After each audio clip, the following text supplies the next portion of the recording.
On May 11th, ADNet Korea reported that SK Hynix had started receiving Intel's EMIB substrates for integration testing, using its own HBM to test 2.5D packaging with Intel's technology.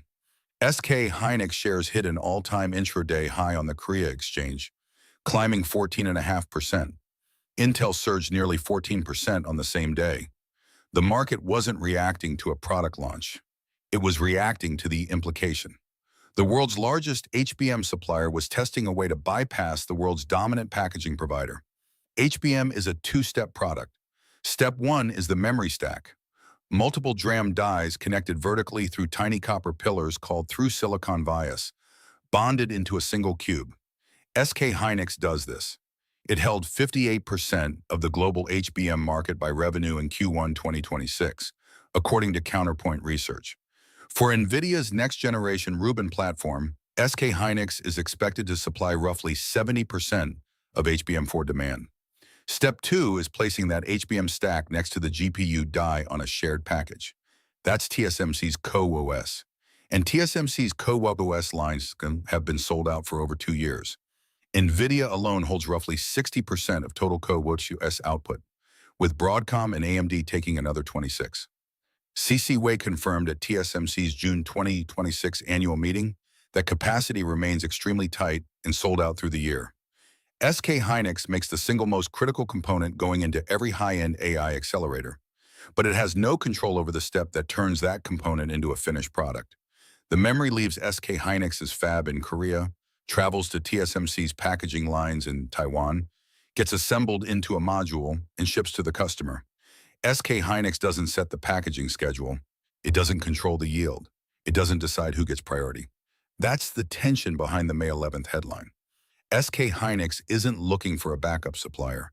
It's trying to change which company controls the final step. Intel first revealed EMIB in 2017. For years, it was a curiosity without a blockbuster customer. That changed fast.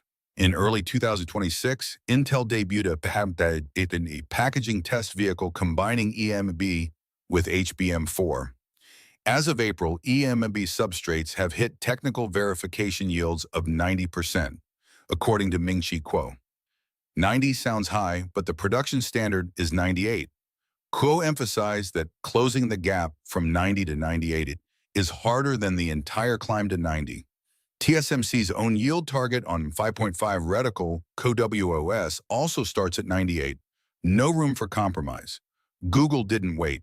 SemiAnalysis reported in July that Google's 9th-generation TPU, codenamed Humufish, will use Intel's EMIB-T instead of CoWoS. Google had used CoWoS for 6 consecutive TPU generations. Moving away from it isn't a supplier swap, it's an architectural bet. EMIB-T adds through silicon vias to the bridges for vertical power delivery, a fundamentally different approach from how CoWoS handles power through its RDL interposer. MediaTek confirmed a dual-track strategy, CoWoS for training, EMIB for inference. Intel has begun placing full-scale equipment orders for EMIB capacity expansion, according to Chosun Biz. Meanwhile, SK Hynix is building its own packaging infrastructure from scratch. In January, the company approved $12.9 billion for PNT7, a dedicated advanced packaging facility in Cheongju, South Korea, targeting completion by end of 2027. It also broke ground on a $3.9 billion plant in West Lafayette, Indiana, its first U.S. packaging base, backed by nearly $1 billion in CHIPS Act grants and loans, with mass production targeted for the second half of 2028. SK Hynix is building in-house capacity while simultaneously testing Intel's technology as an alternative pathway. The company that controls 58% of HBM supply doesn't want its most critical process step stuck in someone else's allocation queue. TSMC's public response has been relaxed. When asked about Intel entering packaging, CCHY welcomed the competition. The logic tracks, every customer Intel absorbs is one less fighting for CoWoS slots that TSMC can't expand fast enough. And TSMC's real margin comes from wafer fabrication, not packaging. If Google uses Intel for back-end assembly but still orders the compute dies from TSMC, Weight keeps the higher value business. That's the surface read. The deeper question is, who sets the system architecture? Right now, CoWoS defines the interposer spec, the HBM placement, the power delivery structure. Customers design around TSMC's packaging rules. If SK Hynix packages HBM itself using Intel's EMIB or its own in-house lines, the spec setting power shifts. For a company supplying 70% of NVIDIA's HBM4, that's not a minor rearrangement. TSMC's hedge was already visible in our first episode. The information reported that TSMC is developing a CoWoS variant using localized silicon bridges, architecturally closer to EMIB than to traditional full interposer CoWoS, insurance in case EMIB wins on cost and flexibility. And from our second episode, whatever architecture wins, CoWoS or EMIB or some hybrid, they all sit on ABF substrates built with film from a single supplier. Ajinomoto, 95% market share. SK Hynix taking packaging in-house doesn't solve that constraint. It just moves the queue from TSMC's allocation system to Ajinomoto's order book.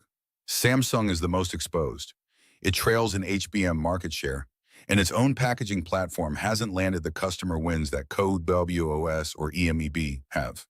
In a three-way race where SK Hynix controls HBM supply, Intel offers an alternative packaging path, and TSMC owns the incumbent standard. Samsung risks becoming the company that competes on every front but leads on none. This series keeps circling the same question. One layer up each time. First episode, which architecture handles the physics better? Second episode, who controls the material both architectures depend on? Now, who decides how AI chips get assembled? TSMC has held that position by default because nobody else had production-quality 2.5D packaging at scale. That default is eroding. Not because the technology is weaker, but because the customers who depend on it decided that one point of failure is one too many. SK Hynix's Indiana groundbreaking is set for August 27th. Intel's EMIB-T production rollout is expected later this year, and NVIDIA's Feynman architecture around 2028 will eventually pick a packaging path. Those timelines will tell us whether this stays a research collaboration or becomes the moment the packaging supply chain splits.